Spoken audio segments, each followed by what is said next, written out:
My guest tonight has been at the forefront of the music industry for the last decade, from his days in Nirvana to his current gig as the lead singer of the Foo Fighters. Their current album, There Is Nothing Left to Lose, just won Best Rock Album at Wednesday's Grammys. Please welcome Dave Grohl. Dave. How you doing, Dennis? How you doing, man? How are you? Good to see you. That's great. Nice. Yeah. Thank you very much. Very. Thank you. Thank you. Now, where was I watching an old video of Nirvana where the big guy threw his guitar up and whacked his head? That was the 92 VMA MTV Music Awards. Our bass player, sometimes at the end of a show, we're just trashing shit and fucking everything, and drums are breaking, and Chris would do this thing. He's 6'7.5". He'd take the bass and he'd throw it 20 feet up in the air and catch it. And so at this Video Music Awards thing, throws it up in the air, blinded by the light, smacked down on the head, winds up on the floor, and I didn't realize what happened. And afterwards, everyone's coming up to me, "Where's Chris? Where's Chris? Where's Chris?" I'm like, "I don't know, what's wrong?" "Dude, he knocked himself out with the bass. He knocked himself out with the bass." So we're all running around looking for him and behind this super arena dome thing. And I could picture him like in the fetal position in a broom closet with a huge lump on his head, like, "Argh." And I run into this one room and I open the door and there's Chris with this huge lump on his head drinking champagne with Brian May from Queen, just like. You know, when Cobain looks over it and says, "Dude, that's fucked up," you It's have the real really made a deal. statement. It's the real deal. Now, you won a Grammy the other night, and I'm wondering, you know, part of the charm of Nirvana, the Foo Fighters, is sort of, I always detect some sort of suitable degree of indifference about those sort of trappings, and I wonder what, I know you don't want to, obviously you don't want to accept something and then make fun of it. I'm not asking you to do that, but does it mean that much to you? The one thing I was most proud of was that, and I said this in the speech when we accepted it, we made this album in my basement. 3 total burnouts building a studio. You build it? Yeah, it's you have easy, some I guess. I mean, we just, no, Bob I mean. Vila, this old studio Yeah, book or something? exactly. No, we just kind of winged it, you know? We had people from Los Angeles telling us, no, you don't want to build your own studio. Like, you're going to make the White Album, we're never going to see you again, and all this shit.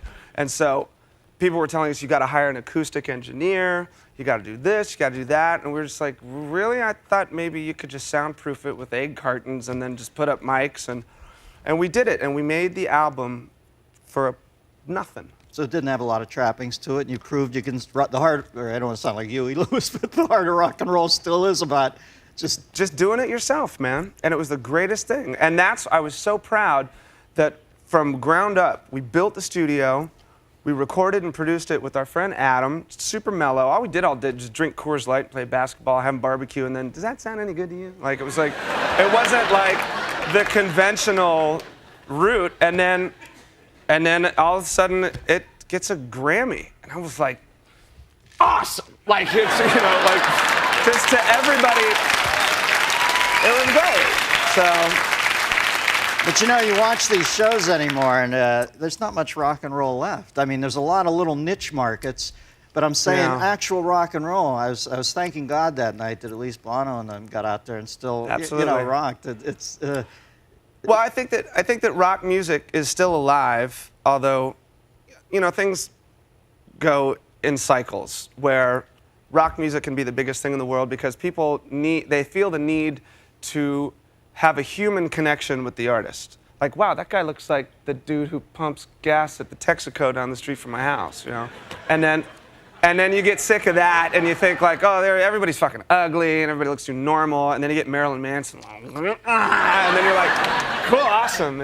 You're excited. And then after a while you're like, wow, do people make music anymore? And then some kid pops out of his garage making music that means something. So I think right now what's happening is we're kind of in this Vegas showboat limbo, you know, where you don't go to a show to see a band, you don't go to a show to see like a concert, you go to a show to see like Phantom of the Opera. You know, it's like you go. It's Andrew a Lloyd spectacle. Webber rock. There you go. Sort of.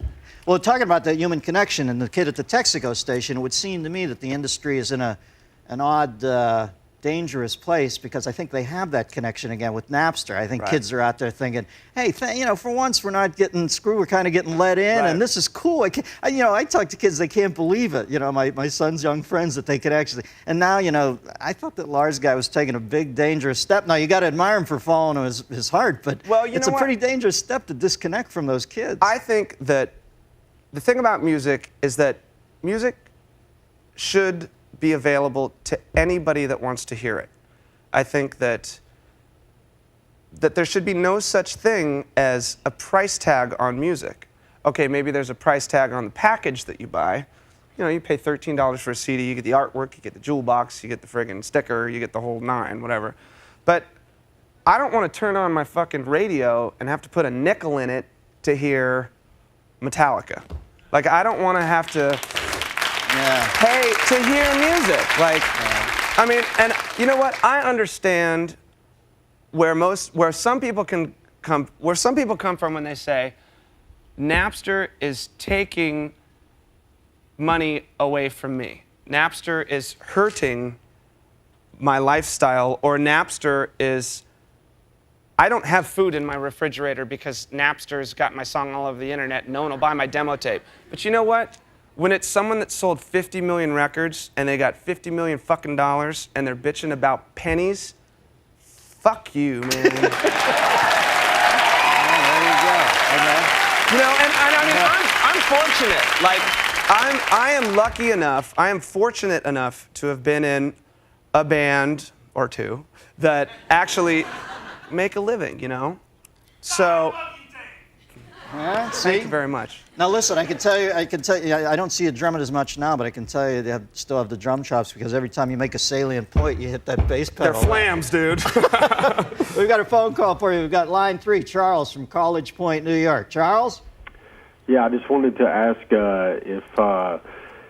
if someone like Elton John can embrace somebody like Eminem, how come everybody else has such a problem with him? How come everyone has a problem with Elton John? No, with Eminem. Fucking Tiny Dancer, man.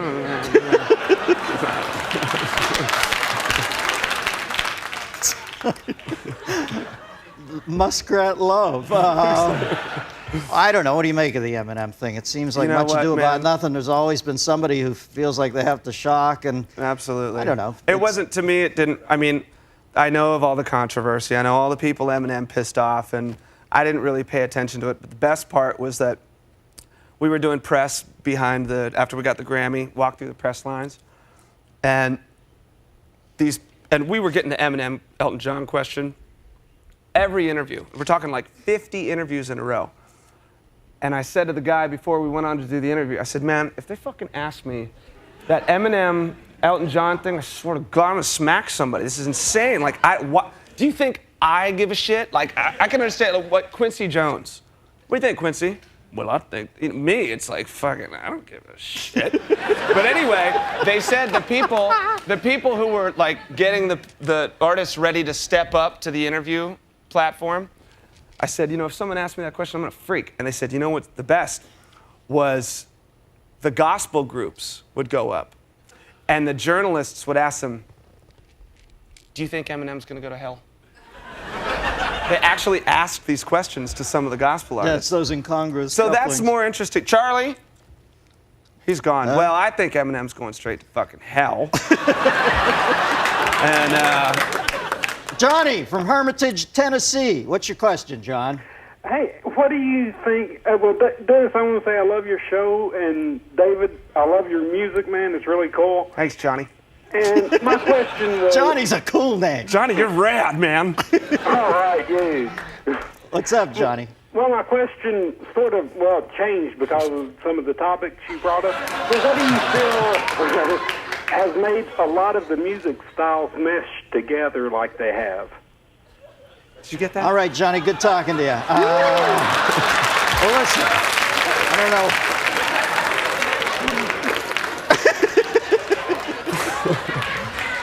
Well, Grohl, I must tell you, man, the highest compliment I could pay somebody in rock and roll is to say, I think you got a lot of Neil Young in you. That's who you Well, I remind do. me of, man. I do have. A lot of.